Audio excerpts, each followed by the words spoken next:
오늘 우리에게 주시는 하나님의 말씀은 로마서 8장 31절부터 39절까지의 말씀입니다. 제가 하나님의 말씀을 봉독하겠습니다. 그런즉 이 일에 대하여 우리가 무슨 말하리요? 만일 하나님이 우리를 위하시면 누가 우리를 대적하리요? 자기 아들을 아끼지 아니하시고 우리 모든 사람을 위하여 내주신 이가 어찌 그 아들과 함께 모든 것을 우리에게 주시지 아니하겠느냐? 누가 능히 하나님께서 택하신 자들을 고발하리요? 의롭다 하신 이는 하나님이시니 누가 정죄하리요? 죽으실 뿐 아니라 다시 살아나신 이는 그리스도 예수시니 그는 하나님 우편에 계신 자요 우리를 위하여 간구하시는 자시니라. 누가 우리를 그리스도의 사랑에서 끊으리요? 환난이나 곤고나 박해나 기근이나 적신이나 위험이나 칼이랴. 기록된 바 우리가 종일 주를 위하여 죽임을 당하게 되며 도살당할 양같이 여김을 받았나이다 함과 같으니라. 그러나 이 모든 일에 우리를 사랑하시는 이로 말미암아 우리가 넉넉히 이기느니라. 내가 확신하노니 사망이나 생명이나 천사들이나 권세자들이나 현재일이나 장래일이나 능력이나 높음이나 깊음이나 다른 어떤 피조물이라도 우리를 우리 주 그리스도 예수 안에 있는 하나님의 사랑에서 끊을 수 없으리라. 아멘. 여러분, 그 축구 경기 같은 거 보시다 보면은 간혹 가다가 이렇게 경기 시작 전에 기도하는 모습 보신 적 있으시지요? 이렇게 그 국가 연주가 되거나 할 때 이렇게 그 기도하면서 이제 오늘 잘하게 해주십시오. 오늘 이기게 해주십시오. 이렇게 기도하는 모습을 볼 수 있습니다. 근데 여러분, 제가 한번 여쭤볼게요. 자, A라는 팀하고 B라는 팀에서 이제 그 게임을 이렇게 하게 되는 거예요. 그런데 A라는 팀에도 굉장히 신실한 그리스도인이 한 명 있고요. B라는 팀에도 신실한 그리스도인이 한 명 있습니다. 자, 둘 다 아주 마음을 다해서 진심으로 하나님께 하나님 오늘 승리하게 해주십시오. 오늘 이기게 해주십시오. 기도했습니다. 자, 그럼 누가 이길까요? 무승부인가요? 조금 더 기도를 열심히 한 사람이 이기는 건가요? 여러분, 그 교회에서도 많이 사용하는 인사말이 있어요. 이번 한 주도 승리하십시오. 이런 인사 많이 하시죠. 주님 안에서 승리하십시오. 그럼 여러분, 승리라는 단어는요, 겨루어서 이기다 그런 뜻이거든요. 무언가와 이제 싸워서, 무언가와 겨루어서 이기다라는 뜻이에요. 그럼 제가 여러분께 한번 여쭤보겠습니다. 여러분, 승리하고 계십니까? 승리하는 삶을 살고 계십니까? 뭐 3까지 가면 너무 거창한가요? 지난 한 주 동안 여러분 승리하는 삶을 사셨습니까? 혹시 실패하거나 고난 가운데서 여러 가지 삶의 어려움 가운데에서 내 삶은 승리랑 거리가 멀구나 하고 생각하진 않으십니까? 그래서 오늘 우리는 함께 하나님 말씀을 통해서 하나님께서 말씀하시는 승리란 무엇인가에 대해서 한번 묵상해 보고자 합니다. 사도 바울은 본문 말씀을 통해서 그리스도인들은 완전히 승리한 사람이다 라고 선포합니다. 제가 오늘 본문 31절 말씀을 다시 한번 읽어드립니다. 그런즉 이 일에 대하여 우리가 무슨 말하리요? 만일 하나님이 우리를 위하시면 누가 우리를 대적하리요? 저는 이 말씀 묵상할 때마다 다윗이 시편 27편에서 한 그 고백이 떠올라요. 시편 27편 1절 말씀 보시면 여호와는 나의 빛이요 나의 구원이시니 내가 누구를 두려워하리요? 여호와는 내 생명의 능력이시니 내가 누구를 무서워하리요? 여러분, 바울은 이 다윗처럼 고백하는 겁니다. 하나님께서 우리와 함께 하시는데 내가 누구를 두려워하겠습니까? 하나님께서 우리 편이신데 우리가 누구를 무서워해야 되겠습니까? 우리는 이긴 사람들입니다. 선포하는 겁니다. 아무도 그리스도인을 대적할 수 없다고요. 그리고 이 승리 선언은요, 37절 말씀에서 정점을 이루게 됩니다. 37절 말씀 우리 한번 같이 읽어볼까요? 함께 읽겠습니다. 그러나 이 모든 일에 우리를 사랑하시는 이로 말미암아 우리가 넉넉히 이기느니라. 아멘. 우리가 넉넉히 이기느니라. 이 표현을 헬라어 원문으로 보면 휘페르니카오라고 하는 단어입니다. 이게 그 어원을 살펴보면요, 휘페르라고 하는 단어는 영어로 하면 하이퍼라는 뜻이에요. 뭔가 초월한다, 넘어선다, 뭐 이런 뜻이잖아요. 그리고 니카오라는 말은 정복하다, 이기다, 승리하다, 뭐 이런 뜻으로 사용되는 단어입니다. 그러니까 휘페르니카오는요, 압도적인 승리, 아주 초월적인 승리, 정복 그 이상의 정복, 이것을 표현하기 위한 단어가 바로 휘페르니카오입니다. 그런데 생각해보면 이 표현은 대단히 정치적인 선언이기도 합니다. 이 킹 제임스 버전이나 아니면 NIV 번역으로 이 표현을 살펴보시면 휘페르니카오를 어떻게 번역하냐면요, We are more than conquerors라고 번역해요. 우리는 정복 그 이상입니다. 정복자들 그 이상의 사람들입니다. 라고 선언을 하는 거예요. 여러분, 지금 사도 바울이 로마서를 누구를 대상으로 쓰고 있죠?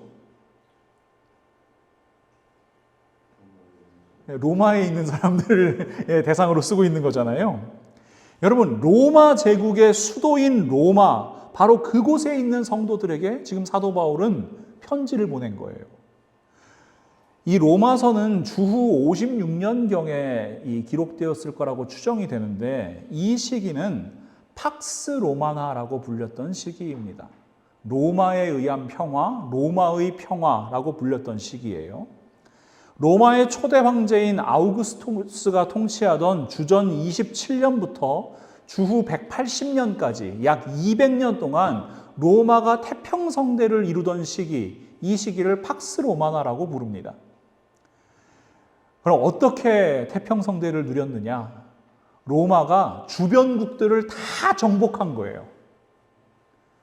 바바리안이라고 불렀던, 야만인들이라고 불렸던 이 로마의 주변 민족들을 다 정복한 다음에 이제 더 이상 전쟁이 안 일어나는 거예요. 왜? 옆에 있는 나라들을 다 정복했으니까 로마를 괴롭히거나 쳐들어올 나라가 없는 거지요. 그래서 그 시기를 팍스 로마나라고 불렀습니다. 그런데 사도 바울은 지금 뭐라고 선언하는 거냐 하면, 그리스도인들의 승리는 로마 제국이 이룬 정복 그 이상이다 라고 선언하는 겁니다. 그리스도인들이 거두는 승리는 로마의 승리를 초월하는 압도적인 승리다 라고 이야기하는 겁니다. 우리가 지금 로마서를 읽으면요, 아, 그래, 우리는 참 넉넉하게 이기는 사람들이구나, 간신히 이기는 거 아니고 넉넉하게 이기는구나 정도로 받아들일 수 있는 표현이지만요. 자, 그 당시에 사도 바울의 편지를 받아든 이 로마 이 시민들, 로마의 성도들은요, 이 편지를 받아들자마자 막 가슴이 뛰고 막 이 다리가 후들후들거리는 거예요. 여러분, 휘페르니카오라는 표현은요, 로마 제국의 통치에 대해서 정면으로 도전하는 단어이기 때문입니다. 지금 로마 제국이 가장 강한 것처럼 보이지? 지금 아무도 로마 제국을 대적할 수 없는 것처럼 보이지? 그런데 우리 그리스도인들이 거둔 승리는 그 로마 제국을 뛰어넘는 거야. 와, 이거 완전 뭐예요? 반역이죠. 이것은 예수 그리스도에 대한 베드로의 신앙 고백을 연상케 하는 단어입니다. 예수님께서 물으세요. 너희는 나를 누구라 하느냐? 그때 시몬 베드로가 이렇게 대답합니다. 마태복음 16장 16절 말씀 우리 함께 읽지요. 시몬 베드로가 대답하여 이르되 주는 그리스도시요 살아계신 하나님의 아들이시니이다. 여러분, 우리는 그저 이 말씀을 베드로의 위대한 신앙 고백이다라고 생각할 수 있지만, 사실은 이 표현 또한 로마 제국에 대한 정면 도전이에요.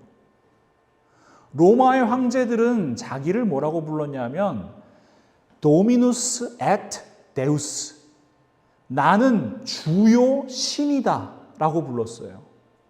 나는 내가 정복한 모든 것의 주인이고 나는 그 가운데 신적 존재라고 선포하는 거예요.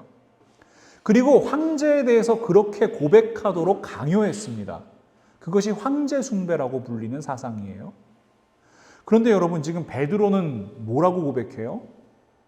황제가 도미누스 앳 데우스가 아니라 지금 우리 앞에 계신 예수 그리스도께서 나의 주인이시오 나의 하나님이십니다 고백하는 겁니다. 여러분, 이거 뭐예요?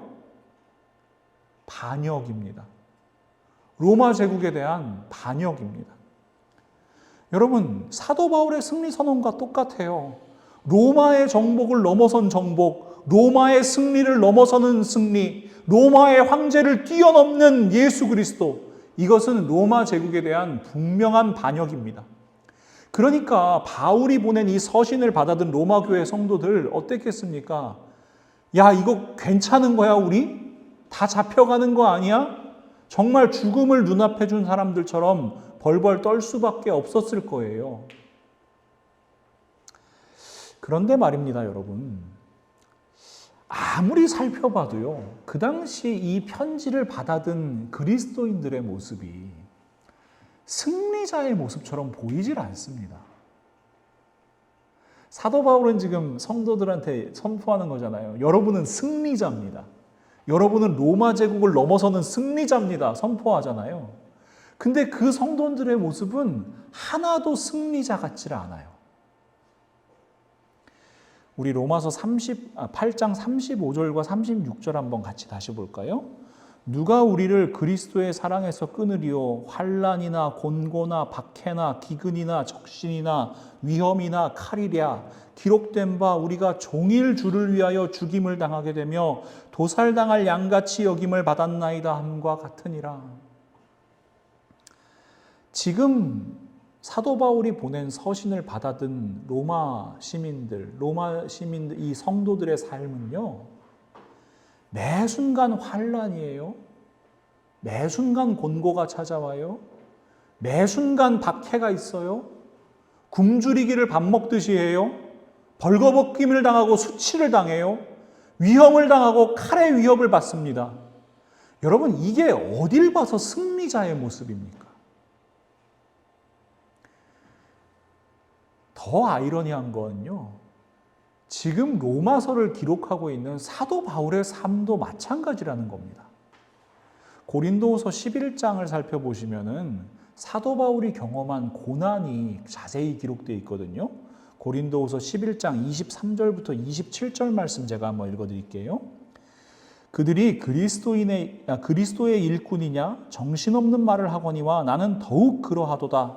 내가 수고를 넘치도록 하고 옥에 갇히기도 더 많이 하고 매도 수없이 맞고 여러 번 죽을 뻔하였으니 유대인들에게 40에서 하나 감한매를 5번 맞았으며 3번 태장으로 맞고 1번 돌로 맞고 3번 파선하고 일주야를 깊은 바다에서 지냈으며 여러 번 여행하면서 강의 위험과 강도의 위험과 동족의 위험과 이방인의 위험과 시내의 위험과 광야의 위험과 바다의 위험과 거짓 형제 중의 위험을 당하고 또 수고하며 애쓰고 여러 번 자지 못하고 줄이며 목마르고 여러 번 굶고 춥고 헐벗었노라.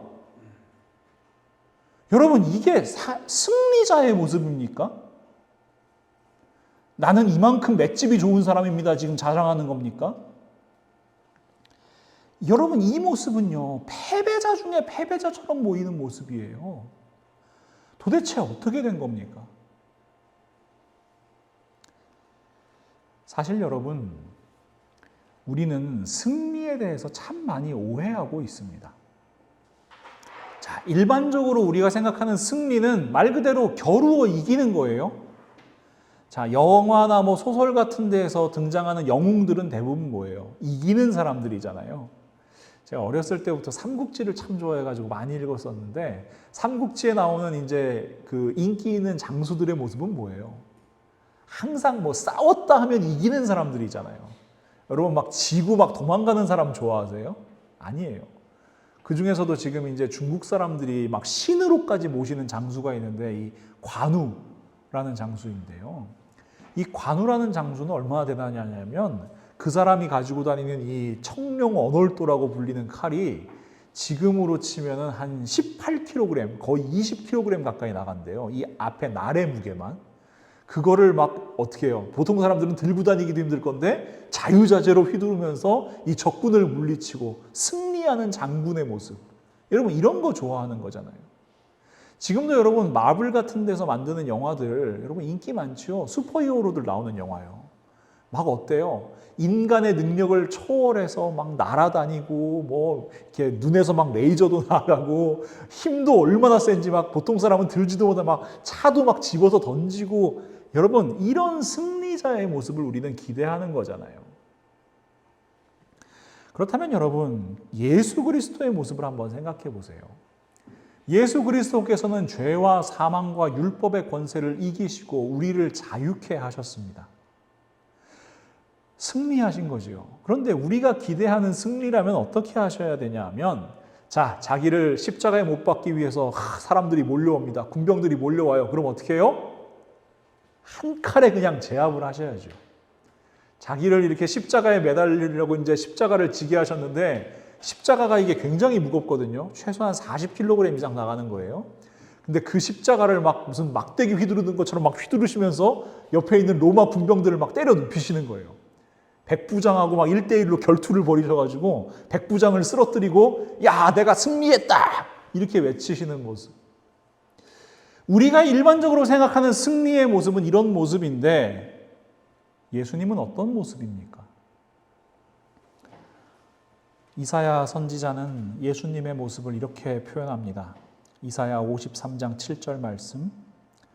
그가 곤욕을 당하여 괴로울 때에도 그의 입을 열지 아니하였으며 마치 도수장으로 끌려가는 어린 양과 털 깎는 자 앞에서 잠잠한 양같이 그의 입을 열지 아니하셨도다. 예수님은 자기를 못 박으러 온 사람들, 자기를 잡으러 온 사람들을 물리친 것이 아니라 그들에게 잡히셨습니다. 신문 받으시고 채찍질 당하셨습니다.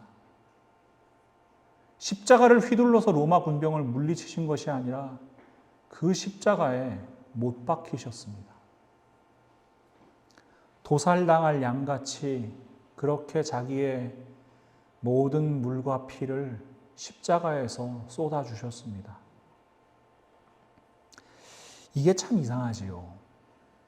우리가 생각하는 승리하고는 너무나 거리가 멀어요. 하지만 예수 그리스도의 모습이 승리인 이유는 명확합니다. 예수 그리스도께서 십자가에서 죽으심으로 말미암아 우리 하나님의 뜻이 이 땅 가운데 이루어졌기 때문입니다. 하나님의 구원 계획이 이루어졌기 때문입니다. 이것이 예수 그리스도께서 이루신 완전한 승리입니다. 이것을 깨닫지 못했어요, 제자들도. 그래서 베드로는요, 예수님께서 잡히시던 밤에 칼을 뽑아서 휘두릅니다. 그때 예수님의 말씀을 잘 들어보세요. 마태복음 26장 51절부터 54절 말씀입니다. 예수와 함께 있던 자 중에 하나가 손을 펴 칼을 빼어 대제사장의 종을 쳐 그 귀를 떨어뜨리니 이에 예수께서 이르시되 내 칼을 도로 칼집에 꽂으라. 칼을 가지는 자는 다 칼로 망하느니라. 너는 내가 내 아버지께 구하여 지금 12군단 더 되는 천사를 보내시게 할 수 없는 줄로 아느냐. 내가 만일 그렇게 하면 이런 일이 있으리라 한 성경이 어떻게 이루어지겠느냐 하시더라. 여러분 기억하십시오. 하나님께서 말씀하시는 승리, 그리스도인의 승리는 이기는 것이 아니라 이루는 것입니다. 하나님의 계획하심이 이루어지는 것, 하나님의 뜻이 하늘에서와 같이 이 땅에 이루어지는 것, 그것이 바로 승리입니다. 그래서 예수님께서 이야기하시는 이 승리는 세상이 이야기하는 것과 완전히 달라요. 세상은 힘과 능력을 이야기합니다. 그러나 예수 그리스도께서는 하나님 아버지의 사랑으로 그 뜨거운 보혈의 능력으로 하나님의 생명으로 이 땅을 덮으셨습니다. 세상 사람들이 보기에는 너무나 미련한 모습이에요. 초라한 모습이에요. 조롱하기 딱 좋은 모습이에요. 그러나 예수님께서는 그 십자가로 죄와 사망과 율법의 권세를 이기셨습니다. 우리를 구원하시고 우리에게 생명을 주셨습니다. 골로새서 2장 13절부터 15절 말씀에 사도 바울은 그 십자가의 능력을 이렇게 선포합니다. 또 범죄와 육체의 무할례로 죽었던 너희를 하나님이 그와 함께 살리시고 우리의 모든 죄를 사하시고 우리를 거스르고 불리하게 하는 법조문으로 쓴 증서를 지우시고 제하여 버리사 십자가에 못 박으시고 통치자들과 권세들을 무력화하여 드러내어 구경거리로 삼으시고 십자가로 그들을 이기셨느니라. 예수 그리스도를 믿는다. 예수님을 믿는다. 그리스도인은요, 이 십자가 바라보는 사람들입니다. 그리스도인은요, 그 십자가의 능력을, 하나님의 사랑의 힘을, 세상을 구원하신 완전한 승리를 선포하는 사람들입니다. 고린도전서 1장 18절 말씀, 십자가의 도가 멸망하는 자들에게는 미련한 것이요 구원을 받는 우리에게는 하나님의 능력이라. 아멘. 그렇다면 여러분, 우리는 어떻게 승리의 삶을 살 수 있습니까? 사도 바울은 로마서 8장 32절에 이렇게 말씀합니다. 자기 아들을 아끼지 아니하시고 우리 모든 사람을 위하여 내주신 이가 어찌 그 아들과 함께 모든 것을 우리에게 주시지 아니하겠느냐. 사랑의 하나님, 우리의 아버지 되시는 하나님께서는 우리에게 가장 좋은 것 허락하십니다. 가장 좋은 것 주시는 하나님 아버지의 마음이 바로 사랑입니다. 그렇다면 사랑하는 자녀들, 우리에게 무엇을 주시나요? 무엇을 주셔서 우리를 승리하게 하시나요? 누가복음 11장 9절부터 13절 말씀입니다. 내가 또 너희에게 이르노니 구하라 그러면 너희에게 주실 것이요 찾으라 그러면 찾아낼 것이요 문을 두드리라 그리하면 너희에게 열릴 것이니 구하는 이마다 받을 것이요 찾는 이는 찾아낼 것이요 두드리는 이에게는 열릴 것이니라. 너희 중에 아버지 된 자로서 누가 아들이 생선을 달라 하는데 생선 대신에 뱀을 주며 알을 달라 하는데 전갈을 주겠느냐? 너희가 악할지라도 좋은 것을 자식에게 줄 줄 알거든 하물며 너희 하늘 아버지께서 구하는 자에게 성령을 주시지 않겠느냐 하시니라. 그렇습니다, 여러분. 하나님 아버지께서 우리에게 모든 것을 주십니다.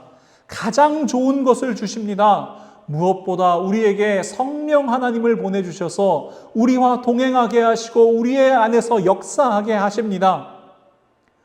오늘은 성령 강림 주일입니다. 원래 유대인들은 이날을 오순절이라고 불렀지요. 오순절 마가의 다락방에 모인 성도들이 간절히 기도하고 있었습니다. 그때 성령께서 임하십니다. 사도행전 2장 1절부터 4절 말씀, 오순절 날이 이미 이름에 그들이 다 같이 한 곳에 모였더니 호련히 하늘로부터 급하고 강한 바람 같은 소리가 있어 그들이 앉은 온 집에 가득하며 마치 불의 혀처럼 갈라지는 것들이 그들에게 보여 각 사람 위에 하나씩 임하여 있더니 그들이 다 성령의 충만함을 받고 성령이 말하게 하심을 따라 다른 언어들로 말하기를 시작하니라. 여러분, 그리스도인의 승리는 예수 그리스도 안에서 우리에게 임하신 성령 하나님과 함께 살아가는 삶입니다.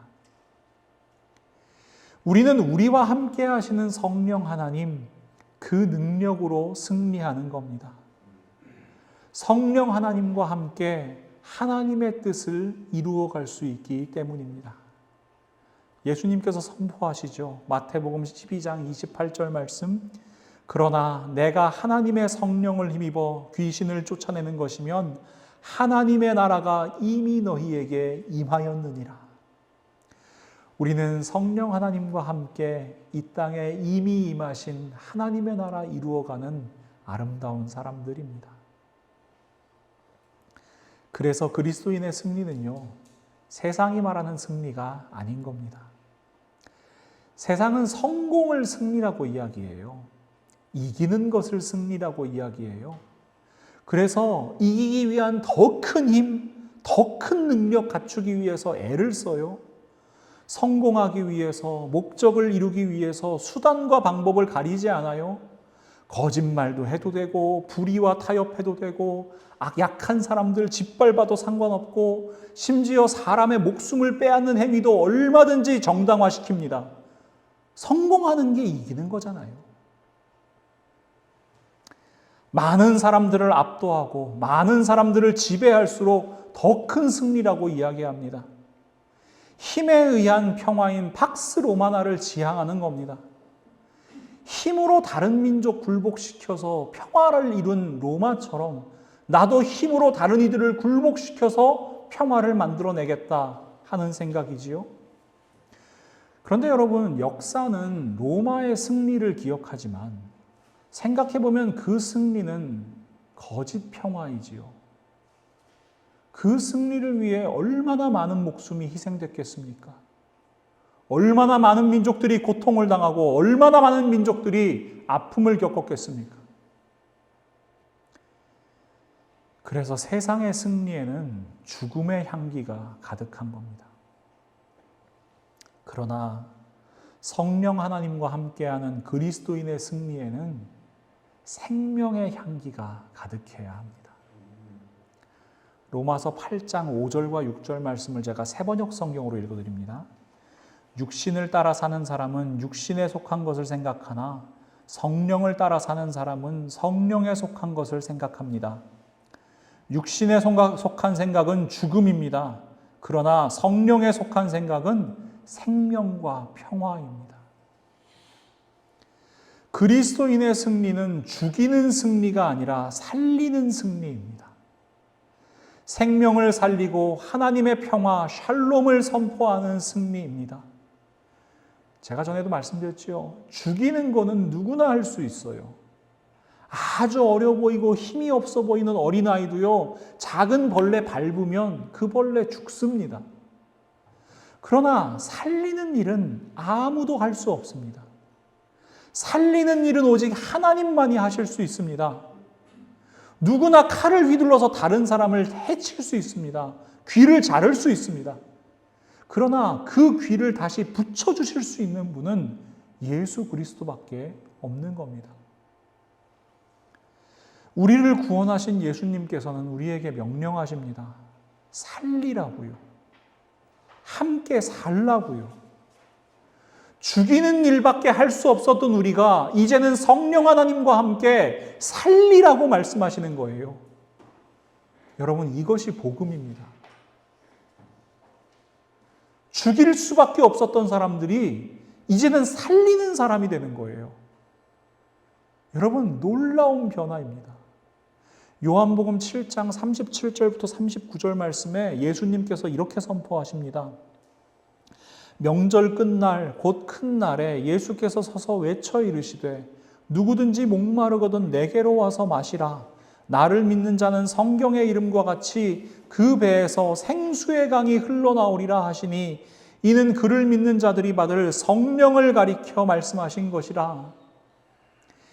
예수 그리스도를 믿고 성령 하나님과 동행하는 사람들의 그 삶에서는 생수의 강이 흘러나오는 겁니다.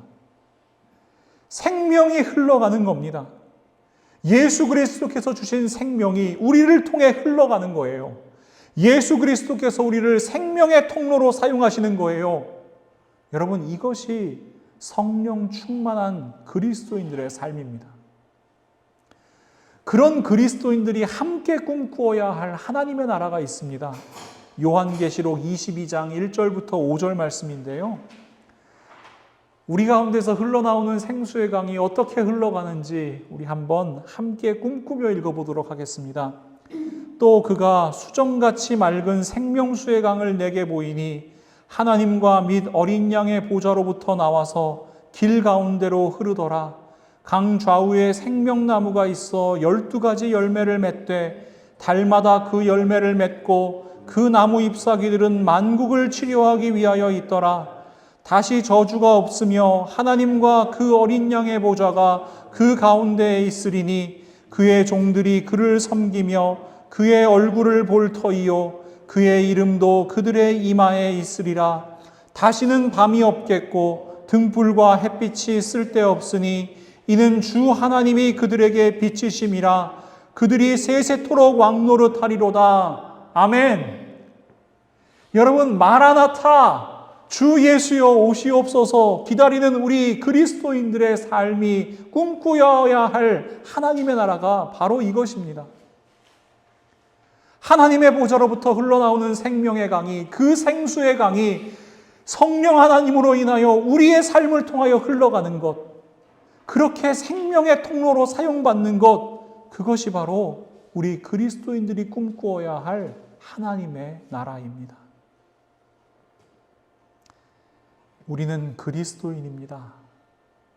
그러니 그리스도 예수 안에서 성령 하나님과 함께 살아가십시오. 저에게 이렇게 묻는 성도님들이 참 많으셨어요. 목사님, 도저히 사랑할 수 없는 사람 어떻게 사랑하나요? 도저히 용서할 수 없는 사람 어떻게 용서하나요? 예수님께서 말씀하시잖아요. 누가복음 6장 27절과 28절 말씀. 그러나 너희 듣는 자에게 내가 이르노니 너희 원수를 사랑하며 너희를 미워하는 자를 선대하며 너희를 저주하는 자를 위하여 축복하며 너희를 모욕하는 자를 위하여 기도하라. 저는 이 말씀을 읽을 때마다 인간의 마음이나 인간의 의지로는 이렇게 사는 것 불가능하다고 생각합니다. 그래서 여러분, 성령 하나님과 함께 사랑하는 겁니다. 우리가 성령 하나님의 역사다 그러면 굉장히 초자연적인 현상들 생각하시는 분들 많지요. 막 환상도 보이고, 막 툭 치면 막 쓰러지기도 하고, 막 아픈 사람이 벌떡벌떡 일어나고. 그런데 여러분, 진정한 성령의 역사는 원수 사랑에서 이루어집니다. 불가능한 사랑이 가능케 하는 것, 그것이 바로 성령 하나님의 역사입니다. 죽이는 일은 내가 하잖아요. 살리는 일은 하나님께서 하시기 때문입니다. 나는 본래 죽이는 일밖에 할 수가 없어요. 나는 본래 원수를 미워하는 일밖에 할 수가 없어요. 나는 본래 원수 갚는 것밖에 할 수 없는 사람이에요. 그러나 성령 하나님께서 우리와 함께 하사 우리에게 역사하실 때에 살리게 하시는 겁니다. 사랑하게 하시는 겁니다. 사도 바울은 이 성령 하나님의 역사를 경험한 사람이에요. 사도 바울 원래 뭐 하던 사람입니까? 죽이던 사람입니다. 유대인들이 스데반 집사님을 돌로 칠 때 그 앞에서 증인 서던 사람입니다. 살기가 등등해서 다메섹을 향해 가서 그곳에 있는 그리스도인들을 잡아와서 죽이겠다 결심했던 사람입니다. 그는 비방자요, 박해자요, 폭행자요, 죄인 중에 괴수였습니다. 그러나 그가 예수 그리스도를 믿었을 때, 성령 하나님과 동행하였을 때 그의 삶은 죽이는 삶에서 살리는 삶으로 변화되는 줄을 믿습니다.